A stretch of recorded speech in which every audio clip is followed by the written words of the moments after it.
I ask for your assistance and your respect as we walk through that, because there are still people who are suffering, and I'm not going to victimize families. I'm not going to victimize the deceased again. And I'll just tell you that if we get those sorts of questions. But we'll get to that in a little bit. Right now, what I would like to do is hand the podium over to Colonel Bill Gardner from the Idaho State Police so he can share his agency's perspective on this. Thank you. Thanks, Bill. Good afternoon, everyone. I'm Colonel Bill Gardner, Director of the Idaho State Police. To the families, your courage and strength throughout this painful process, it indeed kept us moving forward. Your strength, and particularly your love for one another, was inspiring, and it motivated all of us. You've carried a burden no one should ever have to bear. This investigation demanded the very best from everyone involved. Crime scene teams, forensic scientists, intelligence analysts, and investigators answered the call with professionalism, precision, and resolve. They did not do it for recognition. They did it because 4 innocent lives were taken, and the victims and their families deserve nothing less. It is clear this case required a team approach. Not only did the Moscow Police Department, the Latah County Sheriff's Office, the Idaho State Police, and the FBI come together quickly, but others provided significant assistance behind the scenes. I'd like to highlight a few of those. I personally want to thank Colonel Paris of the Pennsylvania State Police. Once this case moved across the country, the Pennsylvania State Police went out of their way to provide resources and support while our people were on the ground there. Also, it's important to note that from the moment this case began, Governor Little was fully supportive of the investigative process. He provided funding and support to make sure the job was done right. And finally, as was already mentioned, the Idaho Attorney General's office provided significant input and help during the preliminary motions. We relied heavily upon their expertise as we moved throughout this whole process. As law enforcement officers, we often say that this is more than a job, it's a calling.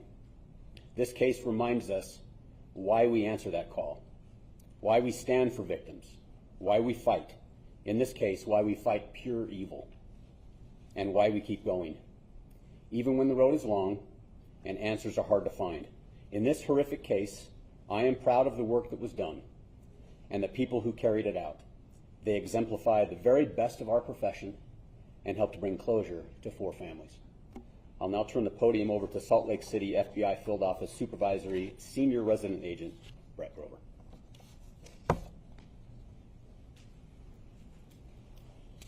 Good afternoon. My name is Brett Grover. I'm the Supervisory Senior Resident Agent in our Coeur d'Alene office of the FBI, which is part of our FBI Salt Lake City division. On behalf of the FBI, we offer our deepest condolences to the families of Madison Mogan, Kaylee Gonzalez, Xander Canoodle, and Ethan Chapin.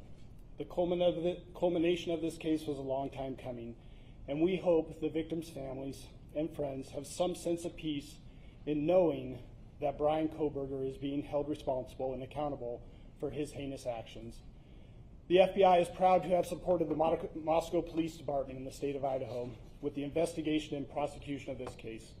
Countless hours have gone into this investigation. The FBI dedicated significant resources to include digital and forensic analysis, intelligence support from our folks at FBI headquarters and field offices around the country, and victim services which continue to this day. Today's sentencing also demonstrates how the responsible use of investigative genetic genealogy, or IgG, can transform a crime scene into accountability and closure. The IgG process involves the use of DNA analysis combined with traditional genealogy research to generate investigative leads for unsolved violent crimes. In late 2022, IgG provided a crucial investigative direction for investigators working this case. But I want to be clear, IgG was just one tool that led us here today. It's a powerful complement to the core investigative work done by both the FBI and our partner agencies. The bottom line is that successful cases like this are about strong partnerships and a shared goal, the goal of keeping our communities safe and providing a measure of justice for the families of our victims. Thank you. I'll now turn the time over to the Attorney General for the state of Idaho.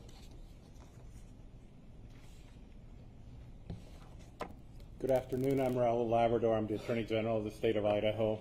Today's a heavy day for the families who lost their children, for the community of Moscow, and for the entire state of Idaho. With the sentencing today, a painful chapter closes in one of the darkest and most heartbreaking moments in our state's history. We're here because 4 young lives were stolen from us far too soon. They were full of promise, they had dreams and aspirations, people who loved them, and communities that believed in them. Their loss is immeasurable. Their absence is felt every day, not only by their families, but by classmates, friends, neighbors, and all of us who came to know their names and their stories. There is no sentence that can bring true justice for this kind of evil. Nothing we do today can undo the heartache or fill the empty chairs at family tables. But today's sentencing ensures one thing, that the perpetrator will never again walk free. In fact, he will never harm another family. I want to extend my deepest gratitude to Prosecutor Bill Thompson, whose steady leadership has guided this case from the beginning, to the people of Layton County for their trust and commitment to justice, and to the state of Idaho, and to the state, also to the local and federal law enforcement communities who have been focused on bringing justice for the victims. I also want to recognize Jeff Nye, who's the chief of my office's criminal law division, and the team of attorneys in my office who work side by side with local prosecutors. Their contributions were quiet but vital. They helped protect the grand jury's work. They pushed back against legal challenges and successfully defended the use of advanced forensic tools that helped identify Kohberger. These were groundbreaking legal efforts done with resolve, with care, and in the name of public safety. Their outstanding legal work spared the families and the public from a drawn-out, painful trial that would have reopened wounds and prolonged the family's agony. When I became the Attorney General 2.5 years ago, I interviewed Jeff Nye. He was not the chief of the criminal division at the time. And I asked him if there was anything he would change in the Office of Attorney General. If you get to know Jeff, he had a long list. It was a very long list of things that he would change in the criminal division. But the first thing he talked about was the fact that our office was not helping local prosecutors with their prosecution. It was a take it or leave it kind of approach, that we either took the case and handled all the matter, or we did nothing at all. And he said that there were important cases where we could actually assist in the Office of Attorney General. It's one of the reasons I hired him to be my chief of the criminal division, and I think today culminates the wise decision that he had to make those changes and the important change that we made in the office. This moment didn't come easily. It was the result of tireless effort, careful preparation, and unwavering pursuit of the truth. Behind the scenes, our legal teams worked diligently to defend dozens of legal challenges. Their efforts not only helped ensure a just outcome, they also spared the families and the community from the painful trial and endless appeals that would have reopened deep wounds.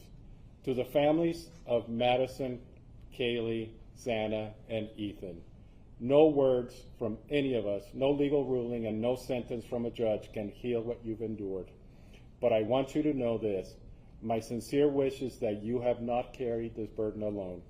Idaho grieves with you, Idaho stands with you, and your children's names will not be forgotten. We honor them, not only with our words today, but with our commitment to protecting others in their memory. I will never stop fighting for the people of Idaho, and I thank every single member of this community who has just reached out to the families and supported them. And may God bless the souls of the victims and the families who have suffered. Thank you. Now we will transition into our question and answer phase. Joining me at the podium will be Bill Thompson of the Prosecutor's Office and the 2 lead investigators, Brett Payne and Darren Gilbertson. Just a couple of things before we begin. We recognize that everyone has a lot of questions. We're going to try to do our best to get to as many as we possibly can. Also, keep in mind that there are still some things that we are unable to talk about because of either privacy interests for the victims and their families, and or they are under seal currently in the court. So if those items do come up, then that will certainly be the answer that you will receive. And to keep this sort of orderly, I will try to be the one to point out who's got their hands up.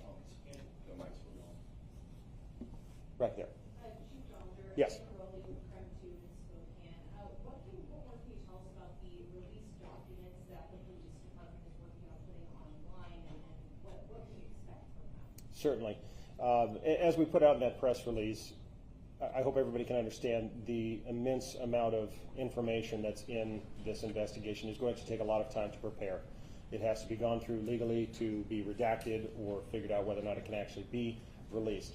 So I did get word today. It sounds like our website will be going live hopefully this afternoon. There should be another press release coming out in the next few hours to show that website so that people can start accessing that.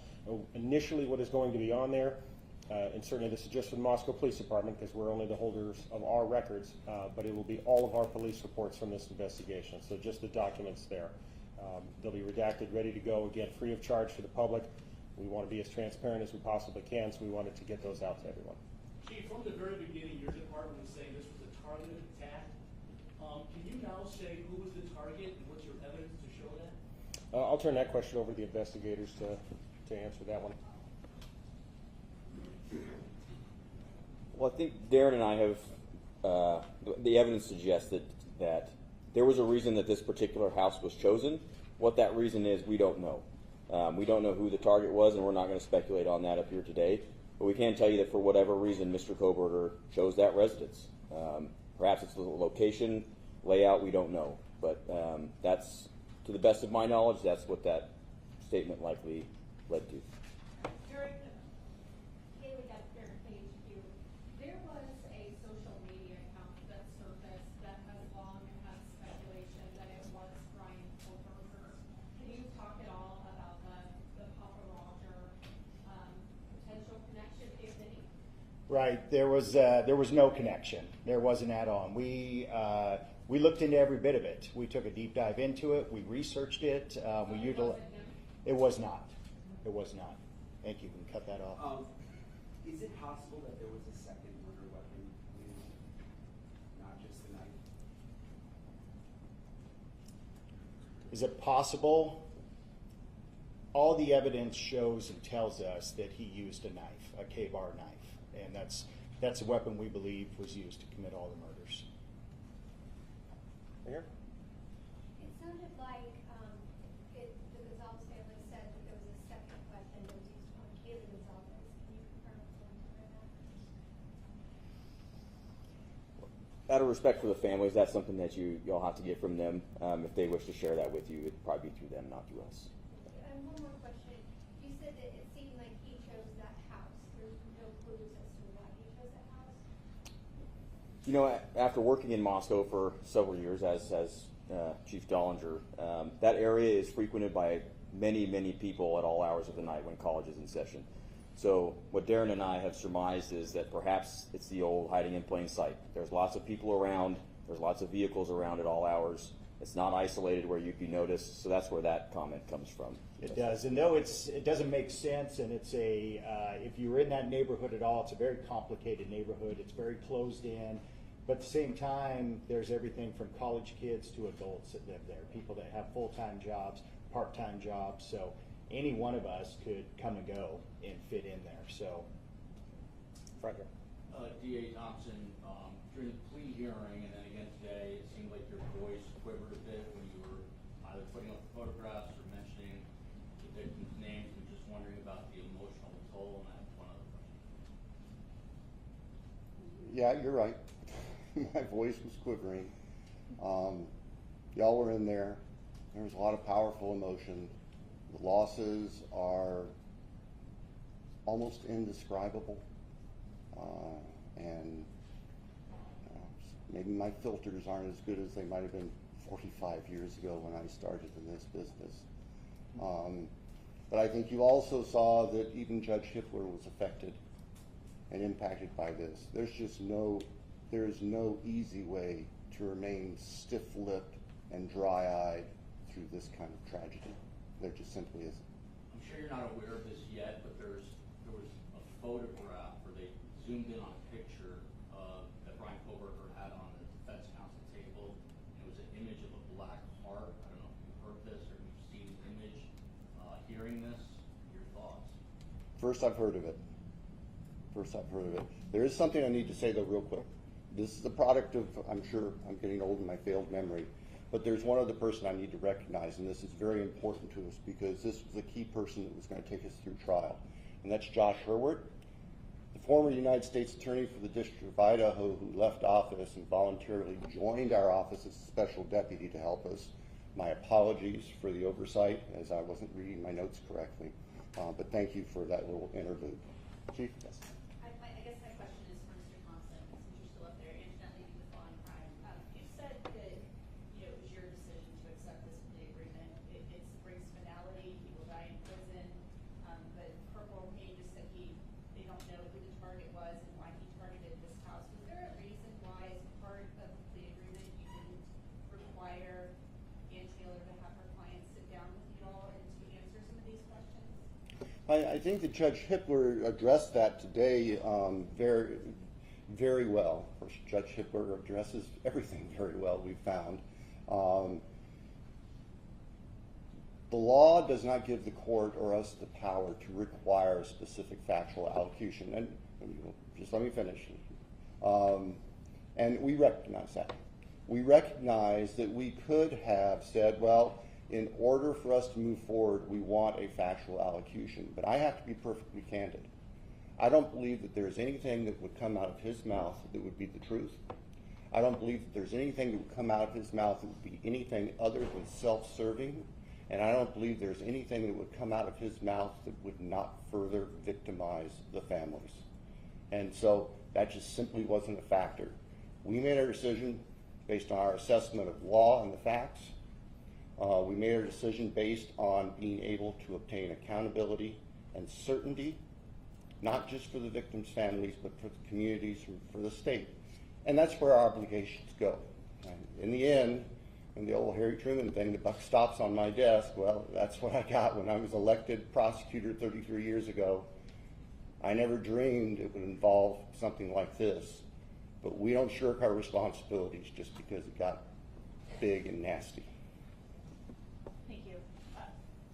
Corporal Payne and Lieutenant Robertson, first of all, I want to say to you, Corporal Payne, that the Chapin family told me that you called them every night during that nearly 7-week manhunt, even though you didn't have to.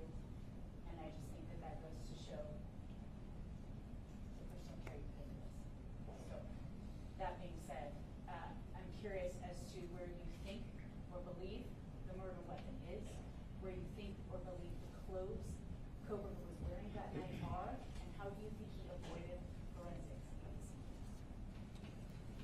Well, I can just tell you, and forgive us if we go back and forth, it's just kind of how we roll. There is no evidence that we found that would lead us to any specific, even general location as to where the murder weapon or the clothes have been. And we searched. I mean, the FBI, again, to their credit, we had folks doing soil samples and so all sorts of things to try to come up with somewhere to start searching for these things, and we just never found it. As far as the forensics piece, I'll let Darren speak to Yeah, that. and on the weapon, it wasn't a lack of trying. Everywhere that we had evidence of where he went, based upon phone records, based upon the evidence that we had gathered, we searched that. We went there. We did searches on the ground, in the water. We did searches. We sent soil samples to try to figure out maybe where a shovel had been used. So we searched everywhere that we possibly could, but the reality is we're looking for a singular small, it's not that small, but K-bar knife, and that's it. So it's endless of where it could have been, and we just were not able to find it. So What about the clothes and his ability though to avoid forensics at the scene? In a murder scene where we now know Kayla Gonzalez was stabbed 34 times and that another victim was stabbed more than. right. So the reality is that somebody can carry this out and still not get covered in blood. That's the reality of it, and this does happen, and there's plenty of studies of that. And we've had some of the world's experts that we've asked those same questions, because we've struggled with that, of why do we not find more here and there. And the reality was, if somebody has the training, if somebody has thought about it, if somebody wears the right type of clothing, that could be the outcome, and that's what we were left with. Over here. Gina Soros with CNN. To Mr. Thompson, did you do psychological testing on Bryan Kohberger? Did that weigh into your decision to have a plea deal? And stabbings, multiple stabbings are very personal. How did you assess that mode of murder? I can tell you that psychological testing was done for Mr. Kohberger. The results of that do not rise to a defense to his conduct under Idaho law. The results of the various testing, most of it done by the defense or on behalf of the defense, is also sealed by court order. So I can't speak to any specifics, but I can tell you, yes, psychological testing was done. I can also tell you that no, psychological testing or any potential psychological condition, Mr. Kohberger, that did not play a role in our decision. Bill, does it have any bearing on where he will be placed or housed? Where Mr. Kohberger, where the defendant is going to be housed, is going to be up to the Idaho Department of Correction. And that could very well change over time. And the reality is we will know about it after it happens. Over here. Did you monitor Mr. Kohberger's communications while he was incarcerated? And did he say anything that was helpful or gave you any insight as to why he did this? Yeah, we did monitor it, both while he was housed in Latah County and then once he was moved down to Ada County. We have hundreds, thousands of hours of monitoring that was done, but there was nothing of evidentiary value that was gained from any of it. Will you be releasing those conversations? It's my understanding that the jail will not be releasing things that involve personal conversations with third parties. That ultimately would be a decision because the recordings are possession of the two correctional facilities or detention facilities. But I'm pretty certain Latah County Sheriff's Office policy does not allow for that, and I would guess Ada County is similar. You can ask them. Back here. Thank you. Greg Fisher with CBS News 48 Hours. Was there any evidence that Kohberger was following the social media of any of the victims? So, trust us, we wanted that to be the case. We've looked for a link, and we have not found one. Not one. Yeah, through the entire investigation, I think that's something that we need, that you want, is to help to understand this and say, well, what's the connection? What was the link? And so we had every resource possible, and we worked that tirelessly, both from everything from his side, but all the victims and all the members of the House from their side. So we have never, to this date, found a single connection between him and any of the 4 victims or the 2 surviving roommates. Michael Rose from Fox News Digital. My question is for the investigators. You guys are going through this case. You've got a lot of evidence about his background, his education, his training. You said earlier you couldn't identify the reason the house was targeted. Do you have a motive for this? We don't.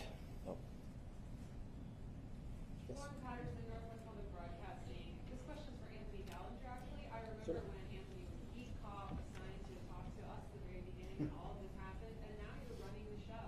So I wanted to ask, as a community member, has this case shaped and changed how you're policing in Moscow? It's changed everyone involved. How could it not? It was a devastating tragedy to our community, and our police department is a part of that community, and it was very difficult for us as well. So, this is just one of those things that will not define us, but it is certainly a part of our history that we will never forget. Yes. Rebecca Finn, Associated Press. The perhaps unprecedented level of interest in a court case like this in Idaho was matched by an extremely high level of secrecy within the case. The Gonzalez family has said that they're desperate for answers about what happened to their daughter. Do you anticipate most of the court documents being unsealed, or are there things that you will specifically request remain sealed? As far as as the court documents, Judge Hippler has told us that he is going to work with the attorneys to go through every sealed document. Many, probably most of the documents were sealed for the purpose of protecting against tainting a jury pool. And those documents I would expect would become unsealed. Requests for discovery, various things like that. There are also documents in there that contain very personal, private information regarding victims and families. I expect those likely will not be released under Idaho's protections against what the law calls unwarranted invasions of personal privacy. I realize that can be frustrating for folks who want to be able to explore this thoroughly, but we have to balance, and the law balances, the privacy of the people who have suffered, including the victims who are dead, with giving the public as much information as we responsibly can. Alex Duggan, the spokesman review. I'm just wondering, did a lack of knowing the reason or the motive concern you when prepping for trial? Because juries tend to want to explore the motive or reason for a crime. And also, how do you as investigators and attorneys grapple with that? Because if you can't rationalize something irrational, then how do you continue knowing that maybe you won't get an answer? Well, I'll tell you from an investigator standpoint, we already know and realize we often don't get to know that. We want it. We all do. We naturally want that. But the reality is it's not something that we have to have or that we get. And the reality also is that oftentimes those very things that you're asking about, they're only known to one person. It's the person that commits those crimes. And I think that's probably what we have here. And I would add that going through this whole investigation, I'd probably say it's easier than it was for Bill's offices. We were focused on a task. We had a task to do, and it was discovering evidence and interviewing folks and that sort of thing. So the motive necessarily doesn't play a part in that, right? Obviously it can, but we were just focused on getting the job done in the correct way as best we could. So. And from the prosecutor's point of view, yeah, certainly lack of a clear motive is something that we think about and consider as we're preparing for trial, because we're going to have a jury of 12, ordinary, honest citizens there who wanted to figure this thing out. But we also, and I've also found that juries tend to follow the law, and even jurors who come in with strong feelings, they tend to follow the law that the judge gives, and there is no element of motive in Idaho law for murder. And so we set that aside as something that we were going to dwell on, whether there was clear proof of a specific motive, because we knew it wasn't legally required, and practically speaking, we knew it wasn't something that we possessed that we could give to the jury without speculating. And I'm sure as heck not going to stand in front of a bunch of 12 jurors and start speculating. We're going to give them the evidence. And the evidence in this case, what you heard at the time of his guilty plea back on the 2nd, that evidence was compelling, and it showed his guilt without having to worry about motive in a human sense. Thank you for the question. In the back. Did he say anything when he was arrested? Yeah, so Brett, myself, and members of the FBI, we traveled back to Pennsylvania. We were there, and I know they hit on it earlier, but I'd be remiss without talking about the cooperation and the support that we had from them was absolutely incredible. From the time that we got on the ground with the Pennsylvania State Police and with the FBI back there, it was unbelievable. Anything that we needed, they were there to facilitate it. So we helped to shape what that looked like, what the arrest looked like, what took place once they hit the house on the search warrant and he was taken into custody. Brett and I were at another location, a barracks of the Pennsylvania State Police, and then he was brought to us and we conducted an interview with him that night there in Pennsylvania. So. Can you talk about what he said? So we went into this interview, we used a lot of influence and guidance from the FBI and their behavioral analysis unit to help us a ton in framing our interview strategy rather. When we spoke to Mr. Kohberger, we kept it pretty surface level to begin with, the idea being get him to speak and keep him speaking. It was pretty surface level, and then when we tried to get into things a bit more detail, he decided to end the interview. So that's pretty. As soon as we tried to get walk into the purpose of why we're there, which obviously he knows we're detectives from Idaho. So that's when we really started to shut down, and they just shut it down. So we Calm, relaxed. say very similar to what you Yeah. see and whenever you see him in court. Next question? Yes, sir. Yeah, Mike Baker from the New York Times. I'm wondering if you can talk about Mr. Kohberger's family, whether you got much cooperation, tips, input from them along the way. The only thing I'm really able to talk about is that we didn't get any tips or any evidentiary items from the family. So, anything to add to that? Yeah. Yes. Just wondering if you ever had any idea of what made Mr. Kohberger take the plea deal yet? No.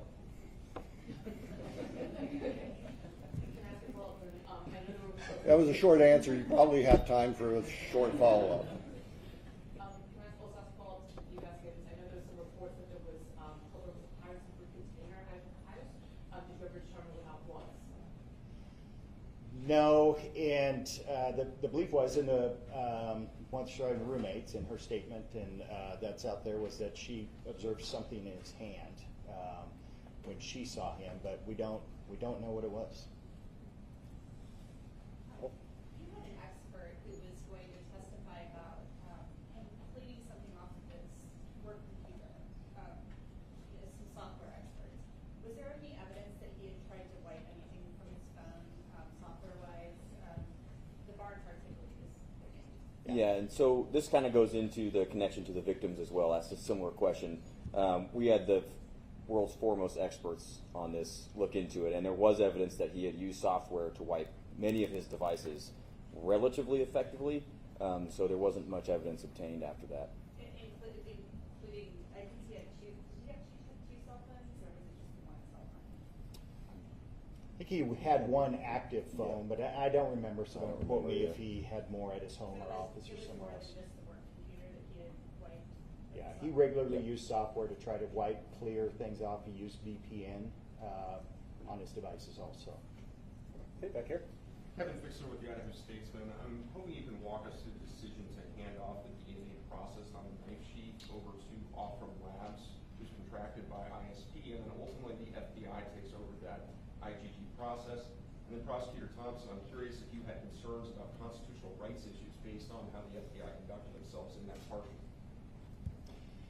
I'll start, and I'll just speak briefly to, when we were notified that we had a DNA from the knife sheath, and it was a single source male DNA, touch DNA, then we knew that we had capabilities to take that further. So you're correct, the Idaho State Police has a contract with Offram Laboratories in Texas.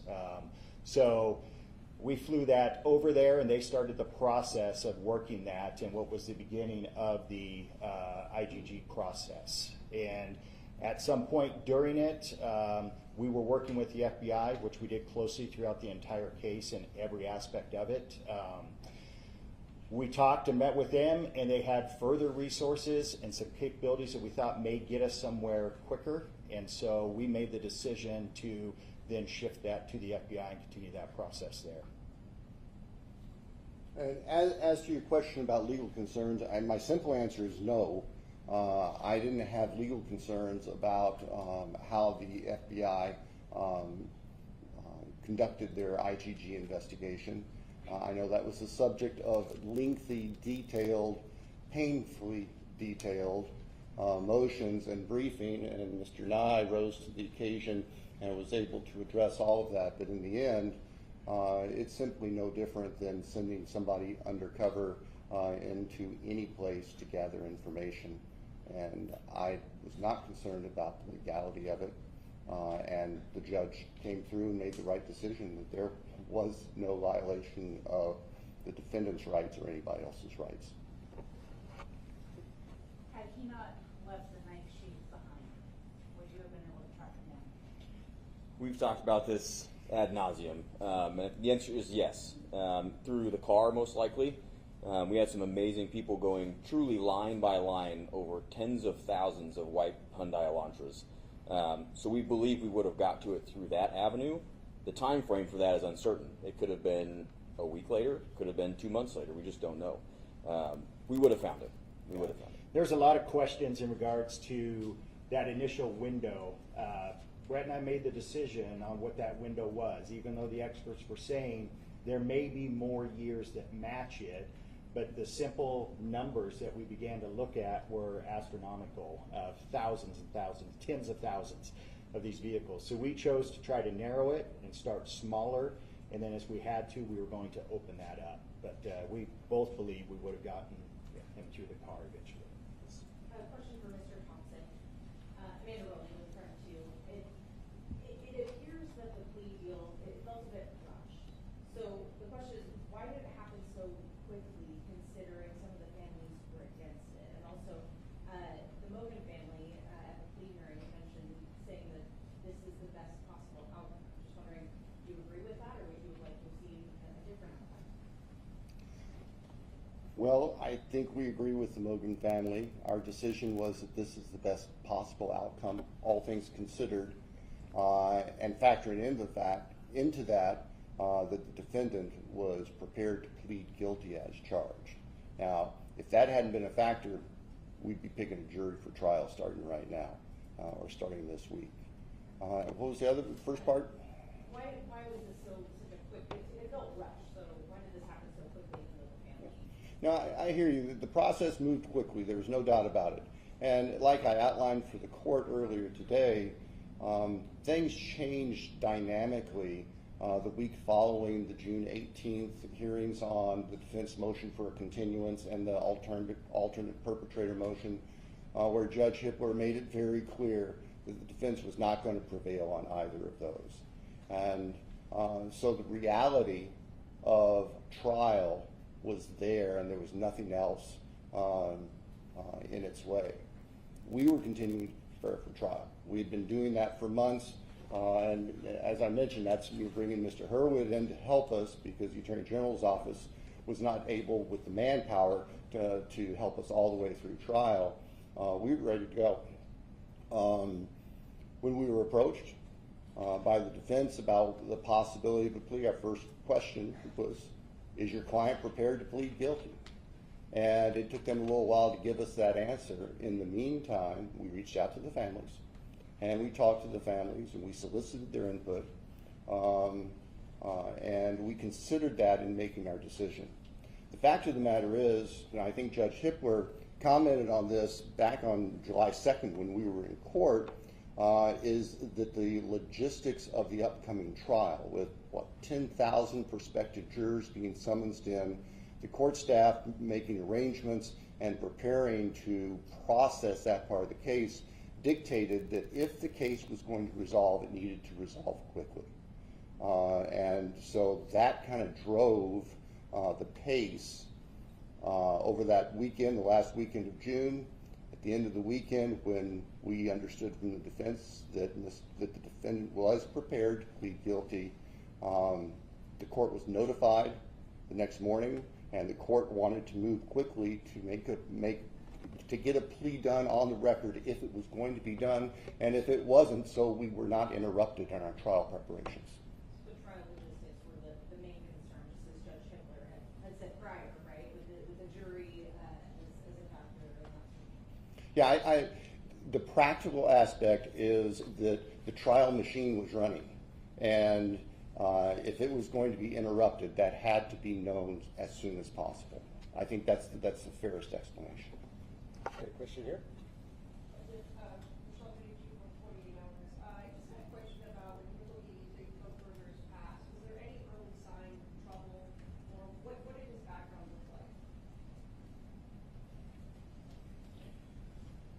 Well, we can't go into his younger years. I believe that's actually still under seal. Correct me if I'm wrong. But what I can tell you is the things we do know about him was that his education led him down a path that was very much focused on forensics, crime scenes, that sort of thing. So that was really what we focused on in his background, is what led him down this path.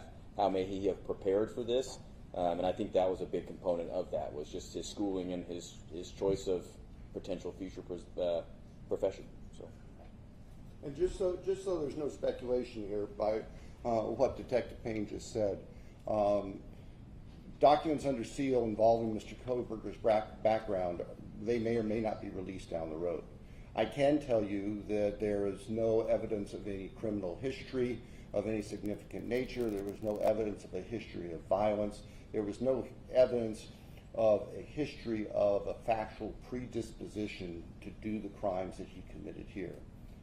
So if there are any concerns among your listeners or readers that somehow he was a serial killer in waiting with all of these prior actions, we are not aware of any behaviors like that that preceded what happened here in Idaho. We'll take this question here, and then we're going to have two more after that to finish up.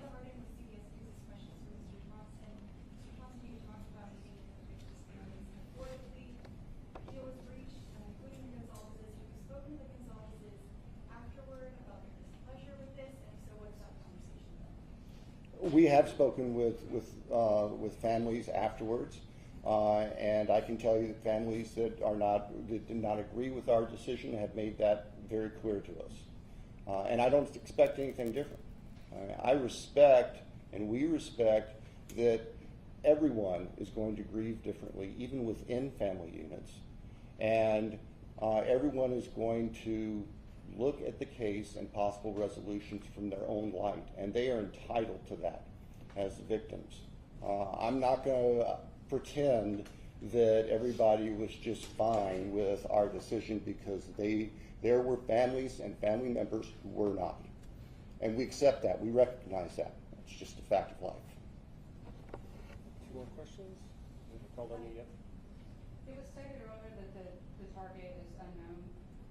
However, it's been speculated that the convicted may have encountered Maddie while she was serving at the Magritte restaurant due to the vegan menu options. When his digital data was analyzed, were there any location pins or any information there that could have connected him to where Maddie worked? No, there wasn't. Like I said earlier, we wanted that. We looked for it in every possible way, digitally, financially, physical location, anything you could think of, anything that we thought, where is the connection, where's the overlap, and we searched tirelessly and never found it. Was at that restaurant. I can't say that he was never there at all, but we never found any evidence at all from interviewing everybody that we possibly could, talking to every person that would have that information to be able to show that he was there, or that there was a connection through the restaurant. Okay, last question here. Okay, just two follow-ups to earlier questions, if that's okay, so I can make sure we're understanding everybody correctly. First of all, Mike's question about the family. You said that you didn't get any evidence from the family. Was there any hindrance in the investigation from the family, and was there any specific evidence you were hoping to get?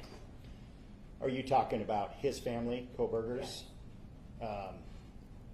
There was not any hindrance, anything, nothing that impacted us carrying out the investigation. Okay, thank you. And then the second follow-up, when you mentioned, like, obviously you follow this line of interest in his studies, did anything in your investigation indicate that that was chosen as part of a planning process as opposed to just an area of interest? There was nothing aside from, we have some of his coursework where he did, a crime scene recreation, that sort of thing, but it was all part of his studies. So I don't think that any of us attributed that to a planning process per se. Certainly it was a learning process, but whether or not it was a planning process ahead of what he did, we'll probably never know that. Yeah, and I would say we didn't find anything that would be any different than a student similar, a different student in the PhD program. Gotcha. So then I'm understanding that the planning process, that your investigation turned up, if it was part of the plan, was maybe that purchase of the Habar knife on Amazon would have been the first, I guess, step toward. Did he plan it? Did he buy it with the purpose of that? Is that what you're asking? Yeah. And we don't have know. anything to show or prove that he did that. Well, thank you all. That concludes our Q&A section today. Hopefully we tried to get as many of you folks' questions answered as possible. I'm sure you're going to have further questions, and certainly the question was already brought up about public records requests. Just keep in mind that if you're looking for those in the future, you will need to go to each individual agency or entity that has the keepers of those records. So just to reiterate, the website that the City of Moscow is going to be putting up, hopefully today, that will only be Moscow Police Department records, and those will be our police reports. So we understand that this case has captured the attention of literally the world, and today's news conference was not held to relive the tragedy, but to honor those lives that were lost, to acknowledge the conclusion of this legal process, and to reinforce our wavering commitment to justice, a commitment we share with you. I want to take a moment to thank the members of the media here today. We understand that you do have a vital role in helping the public comprehend the intricacies of this case, and your continued professionalism in covering this emotionally charged and complex case is appreciated. No additional comments from law enforcement will be made today, and if you have further questions, please feel free to submit those through the agency's public information officers. Thank you very much. Thank you.